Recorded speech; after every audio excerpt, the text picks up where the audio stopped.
Marlène et Jean-Claude sommes très heureux de te présenter une émission très spéciale afin de comprendre les faits d'actualité. Merci pour ta fidélité.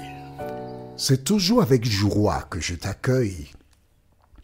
Vois-tu, quand Jésus est entré dans ton cœur, et tu as la certitude d'être sauvé, tu es dans la joie. Aujourd'hui, nous verrons « Vous mourrez ». Je rappelle que ces études sont préparées dans le cadre de ce que nous appelons le baptême. La référence se trouve dans Nombre, chapitre 14, versets 26 à 30, et Matthieu 24, versets 11 à 13. Je reprends. Nombre 14, les versets 26 à 30, et Matthieu 24, les versets 11 à 13. Avant de découvrir ce sujet, recherchons la présence de Dieu. Notre Seigneur et notre Dieu, cet esprit, nous implorons ton assistance afin que tu nous conduises dans toute la vérité. Merci de nous éclairer, de nous guider, de nous fortifier, et qu'au terme de ce moment passé en ta compagnie, nous puissions grandir encore, nous t'en prions, au nom de Jésus pour ta gloire éternelle. Amen. Rappelle-toi, les enfants d'Israël ont traversé la mer Rouge à pied sec. Et nous avons vu dans le livre de 1 Corinthiens, au chapitre 10, les versets 1 et 2, que ceci est un baptême, un symbole de baptême. Laisser l'Égypte, qui représente le monde, et partir en direction de la terre promise, Canaan. Il y a donc un changement qui s'opère à partir du moment où tu laisses l'Égypte et tu te diriges vers la Canaan terrestre. Attention. Tandis qu'il cheminait vers la Canaan, le diable, lui, s'organise afin de les empêcher d'entrer sur le territoire que Dieu a réservé pour eux. Parallèlement, celles et ceux qui acceptent Jésus pour sauveur personnel, l'ennemi œuvre afin de les décourager, les détourner de la saine doctrine afin qu'ils n'obtiennent pas la vie éternelle. C'est la même histoire. Voici des personnes, lorsque Moïse a déclaré « Vous devrez mettre le sang sur les linteaux de vos portes », ils ont obéi. Ils sont partis, ils ont traversé la mer Rouge à pied sec. Ils ont vu les cadavres des soldats égyptiens qui flottaient. Ils ont loué l'Éternel. Ils étaient maintenant hors de danger. Mais le diable était parmi le groupe. Il est toujours au combat jusqu'au retour de Jésus.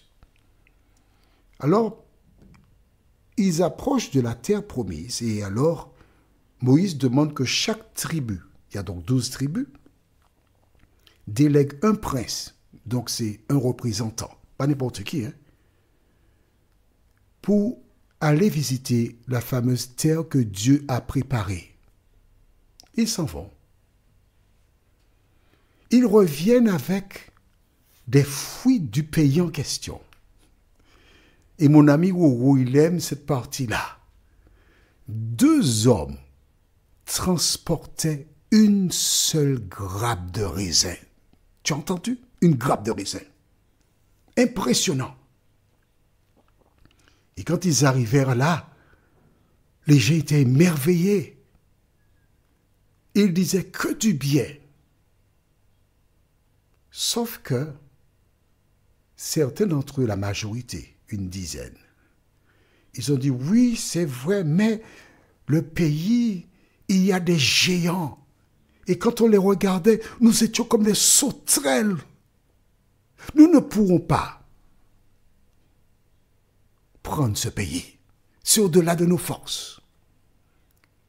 Et ces princes soulevèrent le peuple jusqu'à ce qu'il ait l'idée de nommer un chef pour retourner en Égypte. Parmi le peuple, le diable agissait pour empêcher qu'il aille de la terre promise par le Dieu qui a ouvert la mer Rouge, leur permettant de traverser à pied sec. Le Dieu qui fit différents prodiges en Égypte, les 10 plaies. Là, ils ont perdu la foi. Quelle est la conclusion? Nous lisons dans le livre de Nombre, chapitre 14, à partir du verset 26 jusqu'au verset 30. L'Éternel dit à Moïse et à Aaron, « Jusqu'à quand laisserai-je cette méchante assemblée murmurer contre moi? J'ai entendu les plaintes des Israélites qui murmuraient contre moi. Annonce-leur, aussi vrai que je suis vivant, déclare l'Éternel, je vous ferai exactement ce que je vous ai entendu dire. Vos cadavres tomberont dans ce désert, vous tous, dont on a fait le dénombrement en vous comptant depuis l'âge de 20 ans et au-dessus, et qui avez murmuré contre moi. Vous n'entrerez pas dans le pays que j'avais juré de vous faire habiter. Aucun de vous n'y entrera, excepté Caleb, fils de Jéphuné, et Josué, fils de Nun.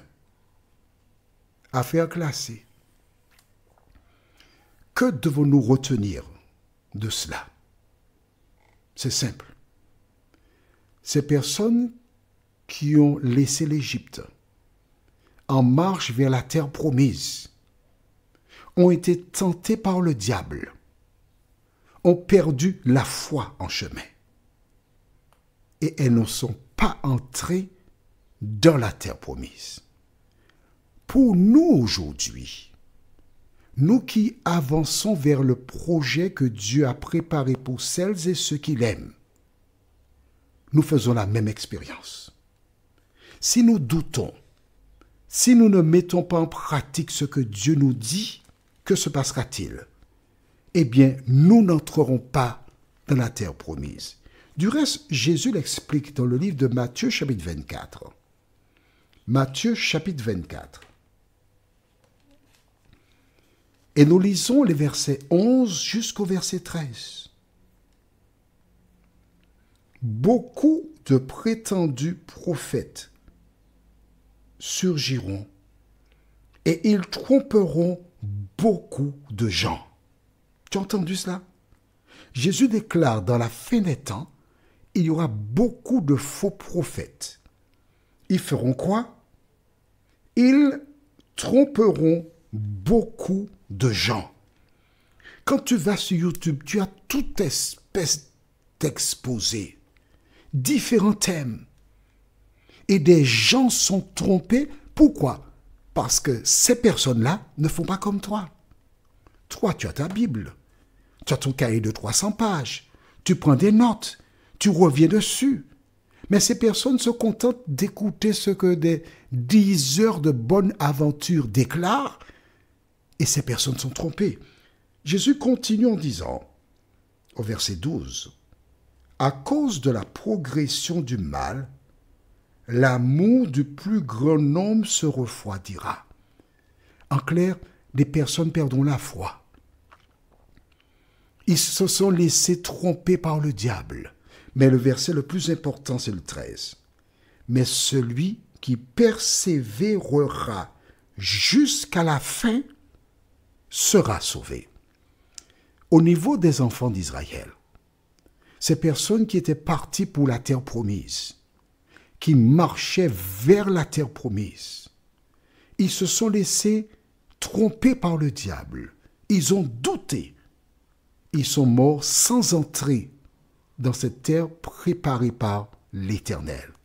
Aujourd'hui, toi qui lis en même temps que moi la Bible, toi qui comprends la parole, ton devoir consiste à la mettre en pratique et te protéger ainsi des attaques de l'ennemi. Prions. Notre Seigneur et notre Dieu, nous voici encore devant toi pour te dire merci. Merci pour la parole.